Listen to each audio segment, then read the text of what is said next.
Hello दोस्तों, मैं पूजा गुप्ता आप सबका स्वागत करती हूँ अरोरा की टीम की तरफ से। तो जैसे कि आप सबको पता ही होगा कि हम यहाँ पे करंट अफेयर कर रहे हैं और करंट अफेयर में कौन सा सेगमेंट कर रहे हैं। तो करंट अफेयर में हम एनवायरनमेंट का जो पूरे साल खबरों में न्यूज़ रही हैं उन सब चीज़ों को हम यहाँ पे एक जगह ही कवर कर रहे हैं। आज हमारा जो टॉपिक है वो क्या है, रामसर साइट। तो अभी आपने देखा ही होगा कि हमारी जो क्या हुआ है कि टोटल 75 क्या हो गए हैं, 75 वेटलैंड्स हो गए हैं। यानी रामसर की जो साइट्स में उसके अंडर हमारे पास 75 जो कहते हैं रामसर साइट्स हो गई हैं। पहले कितनी थी, 54 थी। 54 से इसको अपडेट करके 75 कर लीजिए आप, ठीक है। जो हमारा 57th हम लोगों ने क्या अभी आज़ादी का महोत्सव बनाया, अमृत महोत्सव जो मना रहे हैं उसके तहत ही हम लोगों ने क्या किया है, हमने 75 अपने रामसर साइट्स को भी कर लिया है। तो अब हमारे लिए क्या इंपॉर्टेंट हो जाता है, हमारे लिए सबसे इंपॉर्टेंट हो जाता है कि जो 2019 में जो लेटेस्ट उसके अंदर जुड़ी हैं रामसर साइट, एक तो वो जानना जरूरी हो जाता है। उसमें भी जो मोस्ट इम्पॉर्टेंट है वो भी जानना जरूरी हो जाता है। और साथ साथ हमें इन आर्द्र भूमियाँ क्या होती हैं, ये रामसर कन्वेंशन क्या है, इन सब चीज़ों के बारे में जानना जरूरी हो जाता है। तो जो नई, सबसे पहले जानते हैं कि नई रामसर साइट जो आई है वो कौन कौन सी है। वो है किरीकिल्ली पक्षी अभयारण्य। तो किरीकिल्ली जो पक्षी अभयारण्य है, फर्स्ट क्वेश्चन होगा कि ये कहाँ पे स्थित है। तो ये तमिलनाडु में है, ठीक है। तो जैसे कि आप जानते हैं पक्षी अभयारण्य, तो यहाँ पे बहुत सारी पक्षियों का क्या होगा, आवागमन होगा। ये 5 किलोमीटर की चौड़ाई पे है, ये याद रखने की आपको जरूरत नहीं है, ठीक है। यहाँ पे बहुत सारे पक्षियां आती हैं, ठीक है। सीधे आपको ये याद रखना है सिर्फ इसमें कि किरीकिल्ली जो है पक्षी अभयारण्य है, कहाँ पे है, तमिलनाडु में है। और ये क्या नाम है, open bill stork darter, spoonbill, white एल्बनीस, इसके लिए फेमस है। मतलब एक बार आपने नजर डाल लेना है, किसी को याद नहीं करते बैठना है। दूसरा है पलीकरनई मार्श रिजर्व फॉरेस्ट है। ये भी कहाँ पे है, ये भी तमिलनाडु में है। तो दो अभी तक हमने जो पढ़ी है वो कहाँ पे है, तमिलनाडु में है। और ये क्या है, इसको देखा जाए तो ये 250 वर्ग किलोमीटर के क्षेत्र में फैला हुआ क्या है, रामसर साइट है। इसके अलावा पिचवरम मैग्रोव जो है वो क्या है, वो भी कहाँ है, तमिलनाडु में है। इसके आगे सांख्य सागर कहाँ पे है, सांख्य सागर जो है वो मध्य प्रदेश में है। और किसके अंडर, ये 1918 में एक मनियर नदी से निर्मित है।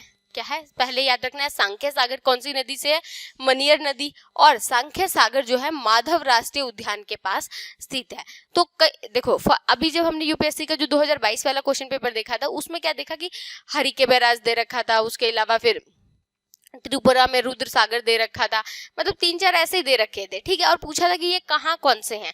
तो अब हो सकता है कि पूछ ले कि राष्ट्रीय उद्यान के साथ कौन सा रामसर साइट है, या पूछ ले कि कौन से रामसर साइट की कौन सी नदी लगती है। तो हमें ये याद रखना जरूरी हो जाता है कि जो सांख्य सागर है वो एमपी में है और माधव राष्ट्रीय उद्यान के साथ लगता है।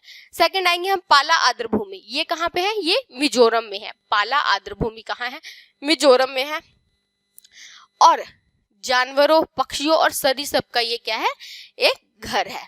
इसके अलावा इसकी जो मतलब ये मिजोरम की इतनी जैव विविधता क्यों है, क्योंकि ये जो इंडो वर्मा जैव विविधता हॉटस्पॉट के अंतर्गत आता है। इस वजह से यहाँ पे सिर्फ पक्षियों का या सिर्फ जानवरों का या सिर्फ सरीसृप का नहीं है, बल्कि सारी की सारी प्रजातियां यहाँ पे देखने को हमें मिलती हैं। यहाँ एक झील है, क्या नाम है, मिजोरम के पास पलक वन्यजीव अभयारण्य, वहां पे पलक जो झील है उसके अंतर्गत ये एरिया आता है। इस वजह से यह क्या है, मशहूर है। अब हम रामसर साइट के बारे में जानते हैं। तो रामसर साइट कहते हैं, ये क्या है। तो ये क्या है, रामसर कन्वेंशन के तहत जो कि ईरान में हुआ था 1971 में, उसके तहत महत्वपूर्ण आर्द्र भूमि है, जिसे 1971 में यूनेस्को द्वारा क्या किया गया था। तो सबसे पहले अब आपसे पूछे कि वेटलैंड का संबंध किससे, तो यूनेस्को से है। इसका कन्वेंशन कहाँ हुआ था, ईरान में हुआ था, रामसर साइट में हुआ था। कब हुआ था, 1971 में हुआ था। इतनी आपको चीजें याद रखनी है। तो ये जो यूनेस्को द्वारा स्थापित क्या है, अंतर सरकारी पर्यावरण संधि है, जिसको हम क्या नाम दे रहे हैं, वेटलैंड्स पर कन्वेंशन। आपको सिर्फ इतना याद रखना है कि जो रामसर साइट है वो किससे संबंधित है, आर्द्र भूमि से संबंधित है। और किसके तहत है, तो यूनेस्को के तहत है। ये क्या करता है, रामसर मान्यता दुनिया भर में आर्द्र भूमियों की पहचान करता है, उसका संरक्षण करता है, उस पर वैज्ञानिक अनुसंधान करते हैं। तो ये काम इन लोगों का है। भारत का जो पश्चिम बंगाल है उसमें जो सुंदरवन है भारत का सबसे बड़ा रामसर साइट है। अगर ये पूछ ले कि सबसे ज्यादा रामसर साइट कहाँ है, तो अब तमिलनाडु में हो गई है। कितनी? 19 हो गई है वहां पे, नहीं 14 है। और सेकंड उस पे यूपी है जिसमें 10 रामसर साइट्स है। ठीक है गाइस, नेक्स्ट चलते हैं।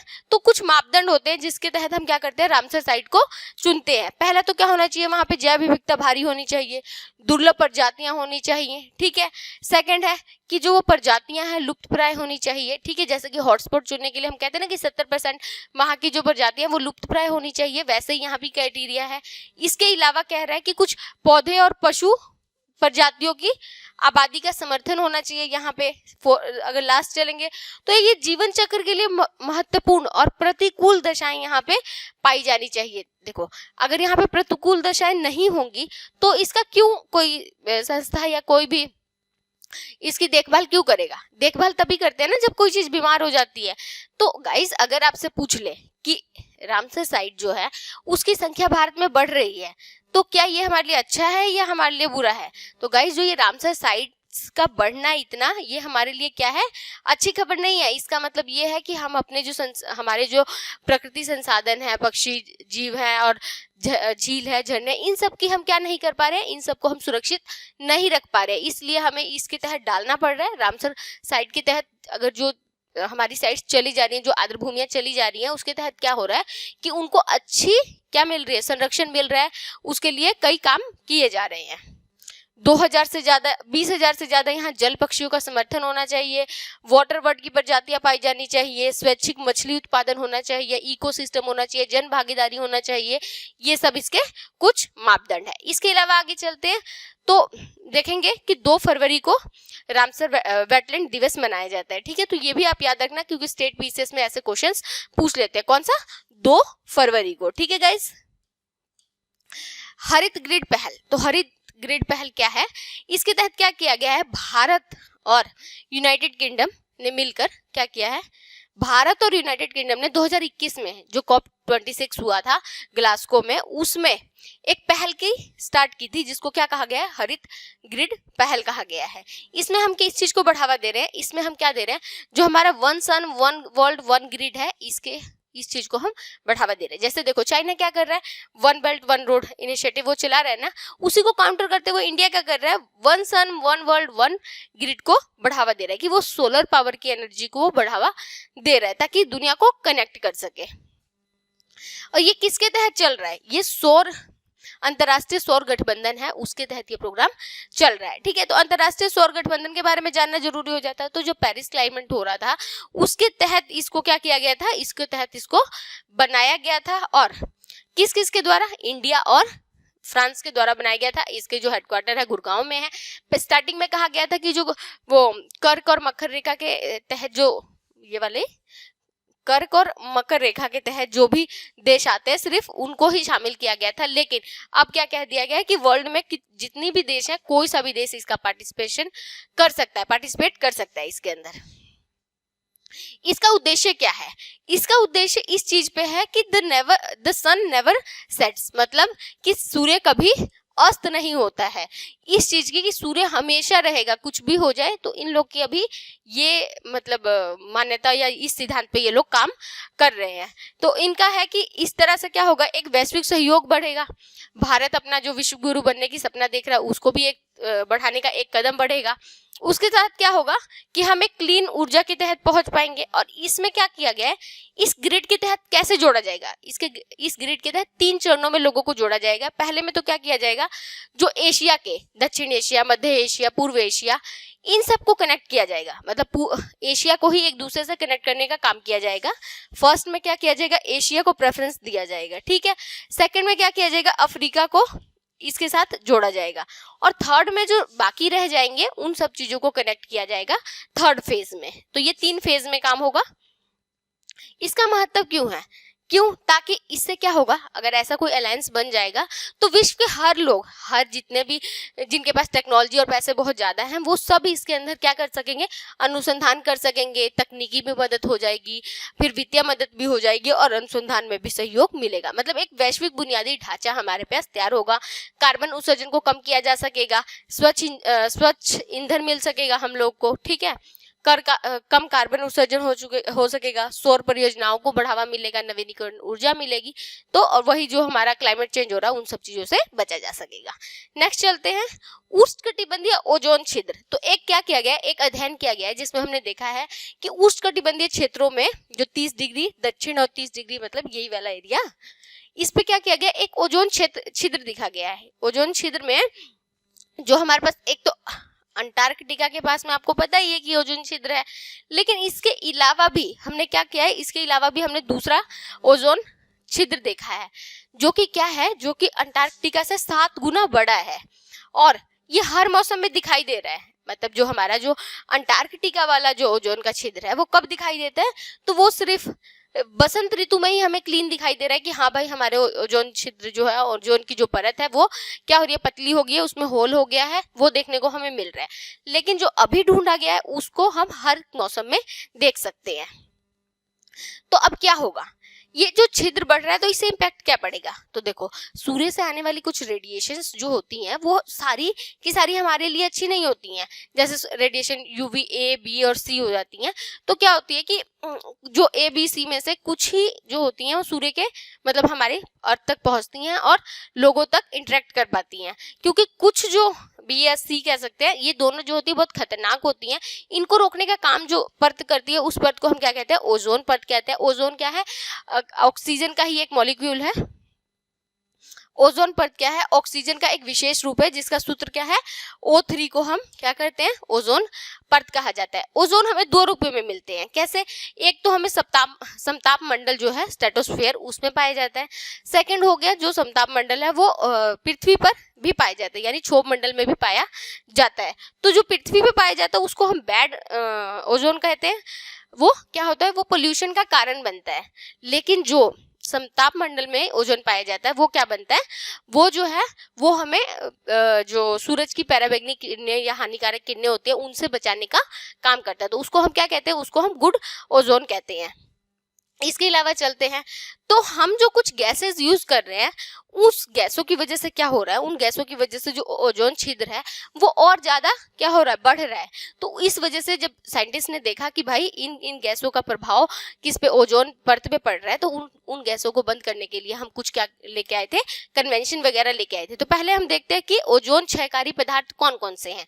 तो फर्स्ट में आ जाएगा हमारा हाइड्रोक्लोरोफ्लोरोकार्बन, क्लोरोफ्लोरोकार्बन, ठीक है, हेलोन, उसके बाद मिथाइल ब्रोमाइड, कार्बन टेट्राक्लोराइड, ये सब क्या है, ये सब ओजोन क्षयकारी पदार्थ है। ठीक है, इनको रोकने के लिए कुछ मॉन्ट्रियल कन्वेंशन आया था कि गाली, वियना, ये सब तीनों किससे संबंधित है, तो ओजोन परत के संरक्षण से ही संबंधित है।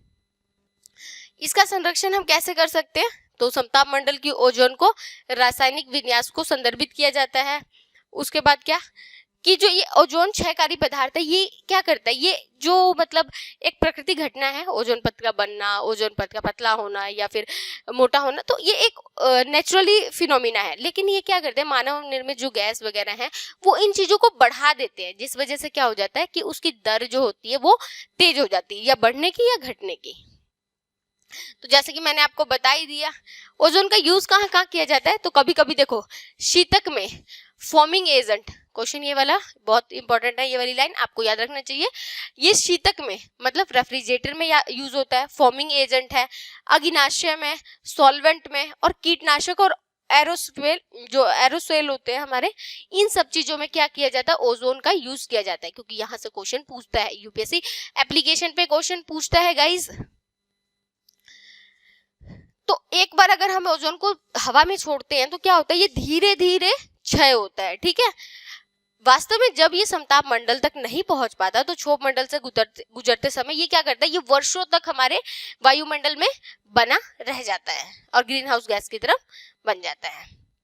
इसका हमारे स्वास्थ्य पे भी बहुत प्रभाव पड़ता है। मानव स्वास्थ्य पे यूवी किरणों की मात्रा बढ़ती है तो इससे क्या होगा, आंखों की लेंसों को धुंधला कर देगा, कैंसर हो सकता है, मोतियाबिंद को क्या कर सकता है, बढ़ावा दे सकता है। और त्वचा कैंसर, मेलेनोमा जो कि पदार्थ है, ये क्या कर देता है, ये हमारे त्वचा का कैंसर का कारण भी बन जाता है। ये मैंने सब बता दिया आपको।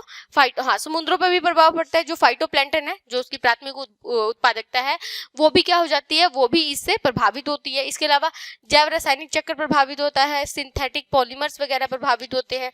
इसकी पहलों के लिए मैंने बताया ना आपको, वियना कन्वेंशन हुआ, फिर मॉन्ट्रियल प्रोटोकॉल हुआ, किगाली कन्वेंशन हुआ है, ठीक है। फिर कुछ यूरोपियन यूनियन ने भी विनियमन लेके आए कि कैसे हम रेगुलेट करेंगे चीजों को। यूरोपियन यूनियन का ओजोन विनियमन क्या है, रेगुलेशन वाली संस्थाएं भी है। तो ये क्या था, ये हमारा ये था हमारा ओजोन परत के बारे में। आई होप आपको अच्छा लगा होगा ये वाला टॉपिक। नेक्स्ट चलते हैं, भारत का सौर ऊर्जा लक्ष्य। तो भारत ने क्या किया है, आपको पता ही है कि 2030 तक भारत ने अपना लक्ष्य तैयार कर दिया है। टारगेट याद रखो 2030 तक का है। क्या करने के लिए कि हम 500 गीगावाट तक अपने लक्ष्य को, मतलब जो नवीनीकरण ऊर्जा हम क्या करेंगे, प्राप्त करेंगे। कितना, 500 गीगावाट तक अक्षय ऊर्जा स्थापित करने की क्षमता को बढ़ा दिया है। 2030 तक कुछ टारगेट रखे हैं, उसमें फर्स्ट क्या है, 2030 तक का टारगेट में उन्होंने कहा कि जो हम कार्बन उत्सर्जन करते हैं उसका 1 बिलियन टन तक कम कर देंगे। उसके बाद जो कार्बन की इंटेंसिटी या तीव्रता होती है उसको हम 45% कम करेंगे, और 2070 तक हम नेट जीरो का जो लक्ष्य है हमारा, उसको हम प्राप्त कर लेंगे, ठीक है।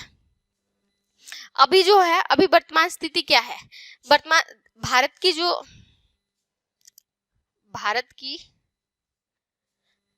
ये ठीक है, हाँ, भारत की जो वर्तमान स्थिति है वो कितनी है। अभी हम अक्षय ऊर्जा से कितने, जो कह सकते हैं हम, कितनी क्षमता, कितने गीगावाट ऊर्जा प्राप्त करते हैं, तो 151.4 गीगावाट हम पैदा करते हैं, जबकि हमारी क्षमता कितनी है, 500 गीगावाट तक की ले जाने की हमने क्या रखा, टारगेट रखा हुआ है, गीगावाट। तो अभी हम पवन, अगर हमसे सीक्वेंस लगाने में पूछ ले कि सबसे ज्यादा हमें जो ऊर्जा मिलती है वो कहाँ से मिल रही है, तो सबसे ज्यादा हमें पवन ऊर्जा मिल रही है, जो कितना 40.08 गीगावाट है। फिर सौर ऊर्जा है, नहीं पवन नहीं, सबसे पहले 1 पे आएगा सौर ऊर्जा, ठीक है, जो कि 49.34 है। ये आपको याद नहीं भी हो तो भी चलेगा, सीक्वेंस याद कर लेना है हमें। तो सबसे ज्यादा है हमारा सौर ऊर्जा, फिर लार्ज हाइड्रो प्रोग्राम, जो मतलब बड़े बड़े हमारे जल विद्युत वाली परियोजनाएं, उनसे मिल रहा है। उसके बाद आता है पवन ऊर्जा की बारी, फिर है बायो पावर प्लांट, उसके बाद है लघु जल विद्युत योजना, और इसके बाद है न्यूक्लियर प्लांट वाली। तो ये आपको सीक्वेंस याद रखना है। अभी तक क्या हुआ है कि 37 गीगावाट क्षमता के हमने कितने 45 सोलर पावर लगाने की क्या दे दी है, मंजूरी दे दी है। पावागढ़ हो गया, कुरनूल हो गया, भादवा हो गया, ये सब क्या कर रहे हैं, ये सब सौर ऊर्जा पावर प्लांट लगा रहे हैं अपने पास। हाइब्रिड योजनाओं को, सौर और पवन हाइब्रिड योजनाओं को भी हम क्या कर रहे हैं, बढ़ावा दे रहे हैं। आगे चलते हैं, तो ग्रेट बैरियर रीफ के बारे में बताया गया। तो गाइस सबसे पहले हमारा क्वेश्चन हो जाता है कि ग्रेट बैरियर रीफ जो है वो कहाँ है, तो ये कहाँ है, ये ऑस्ट्रेलिया में स्थित है। आपको ये याद रखना है कहाँ है, ये ऑस्ट्रेलिया में स्थित है। इसकी जो प्रवाल भित्ति है वो उसकी बहाली हो रही है, मतलब वो रिकवर हो रहा है। साइंटिस्ट ने क्या किया, अध्ययन किया, और अध्ययन में पाया कि जो कोरल वहां की थी, ग्रेट बैरियर रीफ की कोरल जो थी, प्रवाल भित्ति थी, वो क्या हो रही है, वो विकसित हो रही है, मतलब अच्छी स्थिति में आ गई है। लेकिन साइंटिस्ट ने हमें ये भी चेताया कि जितनी तेजी से ये बढ़ के सही अपना मतलब अपने आप को विकसित कर रही है, अपने आप को हील कर रही है, उतनी ही तेजी से क्या हो सकता है, तापमान के कारण ये विपरीत भी हो सकती है, मतलब ये खत्म भी हो सकते हैं। इसलिए हमें क्या हो जाता है कि हम इसकी देखभाल करें। बढ़ते तनाव, चक्रवात और शिकारी आक्रमण जैसी घटनाओं से क्या हो सकता है, इसकी जो है पुनर्विनाश हो सकता है। प्रवाल भित्ति के बारे में जानते हैं। तो जो प्रवाल होते हैं वो क्या होते हैं, समुद्र के अकशेरुकी या ऐसे जीव जिनकी रीढ़ नहीं होती। तो अकशेरुकी क्या होते हैं, जिनकी जीव नहीं होती, प्रवाल होते हैं। पृथ्वी पर सबसे बड़ी जीवित संरचना कौन सी है, प्रवाल है, ठीक है। प्रवाल क्या होते हैं, रीफ या मूंगे की या कैल्शियम कार्बोनेट का, ठीक है, पॉलिप्स होते हैं, ठीक है। अब क्या किया जाता है, जो हमारे प्रवाल है वो पॉलिप्स है, ठीक है। इसके साथ ही एक जूजेंथेरे नाम का क्या होता है, शैवाल होता है जो आके इन पॉलिप्स पे बैठता है और वो क्या करता है, वो रंग भी प्रदान करता है और फोटोसिंथेटिक के द्वारा करके मतलब प्रकाश संश्लेषण करके खाद्य पदार्थ भी किसको देता है, इन पॉलिप्स को देता है ताकि ये जीवित रह सके। जब तापमान या क्लाइमेट चेंज बढ़ता है तो जिसकी वजह से ये जूं जंतैले जो होते हैं मर जाते हैं और मर जाने के कारण क्या हो जाता है, ये पॉलिप्स जो है यानी जो शैवाल है मूंगे की कार्बोनेट और मूंगे की बनी हुई खाल जो है वो क्या हो जाती है, वो व्हाइट हो जाती है। तो जिसको हम क्या कहते हैं, परवाल विरंजन कहते हैं, कोरल ब्लीचिंग कहते हैं। परवाल मोस्टली कितने प्रकार की होती हैं, दो, कठोर और सॉफ्ट परवाल। तो कठोर परवाल देखते हैं क्या होता है भाई। कठोर परवाल में सफेद परवाल जो होता है वो बाहर कंकाल बनने के लिए समुद्री जल से कैल्शियम कार्बोनेट लेता है। मतलब जो कठोर है वो जो कैल्शियम कार्बोनेट ले रहा है वो समुद्र से ले रहा है। ठीक है, इतनी बात हो गई। ये एक तरह से भित्ति पारिस्थितिकी तंत्र के इंजीनियर हैं और कठोर परवाल की सीमा को मापने के लिए परवाल भित्तियों को व्यापक रूप से स्वीकारा गया है। तो मतलब सिर्फ एक याद रखना है कि जो कोरल अपने निर्माण के लिए कैल्शियम कार्बोनेट कहाँ से लेंगे, समुद्री जल से लेंगे, उनको क्या कहेंगे, कठोर कोरल कहेंगे। और जो परवाल जो होंगे अपने पूर्वज या बनाए गए कंकाल या पुराने कंकालों से खुद को जोड़ लेंगे और वहीं से फिर से मतलब एक कंकाल के ऊपर दूसरा कंकाल, दूसरे के तीसरा, ऐसे करते करते जुड़ जाएंगे, उसको क्या कहा जाएगा, नर्म कंकाल कहा जाएगा। और ये कोरल जो होते हैं मोस्टली आपको कहाँ देखने को मिलेंगे, तो मोस्टली हमें ये वो जीरो से मकर रेखा और वो मकर और कर्क रेखा के बीच में ये ज्यादा देर देखने को मिलते हैं। 25% से अधिक समुद्री जैव विविधता का समर्थन भी करते हैं, समुद्र तल से 1% हिस्सा ग्रहण करते हैं। मछली पकड़ने के लिए, उद्योगों के लिए बहुत बड़ा काम है। इसके अलावा ये कार्बन सिंक के रूप में भी काम करते हैं। ठीक है, व्यापार को, परिवर्तन वो सेवा व्यापार को हो गया या पर्यटन को भी ये बढ़ावा देते हैं। एक शोध हुआ जिसमें बताया गया कि 2.7 ट्रिलियन अमेरिकी डॉलर किससे उत्पन्न हो सकता है, सिर्फ इन परवाल भित्तियों से ही हमें प्राप्त हो सकती है अगर इसका वेल मैनेज किया जाए। तो अब ऑस्ट्रेलिया का ग्रेट बैरियर रीफ जो ये दुनिया का सबसे बड़ा ग्रेट क्या है, रोलर जो ये परवाल भित्ति वाला सिस्टम है जो कि 2300 किलोमीटर तक क्या हुआ फैला हुआ है। इसमें 3000 व्यक्ति रीफ है। 400 से ज्यादा परवाल की अलग अलग प्रजातियां यहाँ पे प्रवास करती हैं। ठीक है, इसका महत्व क्या है, इसका महत्व ये है कि इस परवाल भित्तियों के कारण यहाँ पे पर्यटन जो है इतना बढ़ता है कि यहाँ पे 4.6 बिलियन अमेरिकी डॉलर का सिर्फ क्या होता है, सिर्फ पर्यटन से ही जो ऑस्ट्रेलिया है वो कमाता है। अंतरराष्ट्रीय बाघ दिवस, अंतरराष्ट्रीय क्या किया जा रहा है, अंतरराष्ट्रीय बाघ दिवस मनाया जा रहा है। कब मनाया जा रहा है, तो ये फर्स्ट क्वेश्चन, अंतरराष्ट्रीय बाघ दिवस कब मनाया जाता है, तो 29 जुलाई को मनाया जाता है। और ये क्या होते हैं, मतलब बाघ शेर में कंफ्यूज होते हैं, तो बाघ पकड़ो क्या होते हैं, धारीदार बिल्ली के संरक्षण को बढ़ावा देने के लिए। मतलब ये बिल्ली कैट की ही एक प्रजाति है जो कि धारीदार बिल्ली होती है। ठीक है, वैश्विक प्रणाली की वकालत करते हुए अंतरराष्ट्रीय बाघ दिवस के रूप में इसको मनाया जा रहा है ताकि लोग जागरूक हो और बाघों का संरक्षण करें। इस वजह से असम में क्या है, सेकंड फैक्ट, असम में क्या है, मानस टाइगर रिजर्व में सीमा पर वन्यजीव संरक्षण के लिए एक वार्षिक निगरानी परिणामों से पता चला है कि प्रत्येक बाघ के लिए कितनी बाघिन है, मतलब यहाँ पे लिंगानुपात ज्यादा है, एक बाघ पर 2.4 बाघिन है। मतलब फीमेल जो बाघ है वो कितनी है, 2.4 है और बाघ जो है 1 है। ठीक है, बाघ से संबंधित कुछ तथ्य बताए जा रहे हैं। फर्स्ट, इसका वैज्ञानिक नाम क्या होगा, पैंथेरा टाइग्रिस होगा। इसका वैज्ञानिक नाम क्या है, पैंथेरा टाइग्रिस है। ये साइबेरियन मतलब ये उपोष्ण और उष्णकटिबंधीय जंगलों में पाया जाता है। बिल्ली की सबसे बड़ी प्रजाति कौन सी है, बाघ को ही कहेंगे। पैंथेरा जीनस का सदस्य है, ये पता चल गया। बाघों की 8 प्रजातियां हैं। कितनी प्रजातियां बाघों की, अभी तक 8 प्रजातियों को क्या कर दिया गया है, मान्यता प्राप्त हो चुकी है। जिसमें से क्या कहा जा रहा है, जिसमें से 3 जो प्रजातियां हैं वो विलुप्त हो चुकी हैं।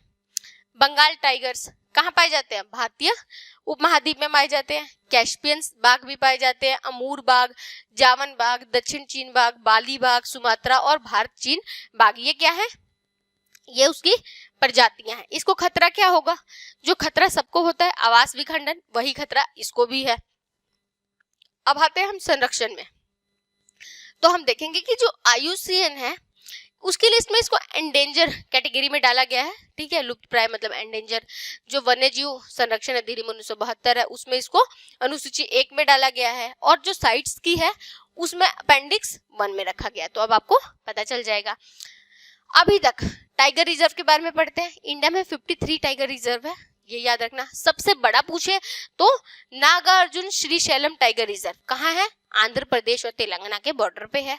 सबसे छोटा पूछे तो महाराष्ट्र का बोर टाइगर रिजर्व जो है वो सबसे छोटा है। ये कुछ फैक्ट्स है, ये याद रखना है आपको। भारत में अगर पूछे कि बाघों की आबादी की स्थिति क्या है, तो आपने क्या बताना है कि जो नवीन आंकड़े आए हैं कितना हो गया वर्तमान में दुनिया भर में जंगलों में बाघों की संख्या 3726 से बढ़कर कितनी हो गई है? 5578 हो गई है। भारत में भी पाया जाता है, नेपाल भूटान मतलब भारतीय उपमहाद्वीप में पाया जाता है, रूस में, चीन में, मतलब ये एशिया में पाए जाने वाला जानवर है। भारत में बाघों की 70% से ज्यादा जनसंख्या रहती है। कितनी? 70% से ज्यादा जनसंख्या यहाँ पे निवास करती है। आप देख नहीं रहे हो इंडिया में कितने टाइगर रिजर्व है? 53 टाइगर रिजर्व है। क्या हुआ था, भारत ने बाघ संरक्षण में सेंट पीटरसनबर्ग में 2010 में क्या किया था, वहां पे कुछ लक्ष्य निर्धारित किए गए थे, और लक्ष्य में कहा गया था कि हम 2010 से 2022 तक हम क्या करेंगे कि बाघों को डबल कर लेंगे। तो इसी वजह से हर 4 साल पे क्या होता है, बाघों को सेंसस किया जाता है गिनने के लिए। तो बाघों का सेंसस जो होता है वो कौन सी संस्था करती है? तो जो हमारा NTCA है, national tiger conservation authority, plus WII, ये दोनों मिलके बाघों का क्या करते हैं? बाघों का सेंसस करते हैं। इसके अनुसार भारत में कितने बाघ हैं? 2967, 2967। ये मोस्ट इंपोर्टेंट है आपके लिए, याद रखना, क्योंकि ये सेंसस 2024-22 में होने थे, क्योंकि 2018 में हुए थे, 4 साल बाद होते हैं, तो 22 में होना था। लेकिन क्या हुआ, कोविड की वजह से नहीं हो पाए, तो अब हो सकता है कि रिजल्ट आपके सामने आए 2022 वाला 2023 में आ सकता है, तो आपके लिए इंपॉर्टेंट हो जाएगा। तो अभी आपको ये याद रखना है, सबसे ज्यादा बाघ किसके पास है? तो MP में है, उसके बाद कर्नाटक। ठीक है गाइस, तो आज के लिए हम इतना ही रखते हैं। आई होप आपको क्लास अच्छी लगी होगी। दोबारा आपसे कल मिलेंगे। Okay guys, bye.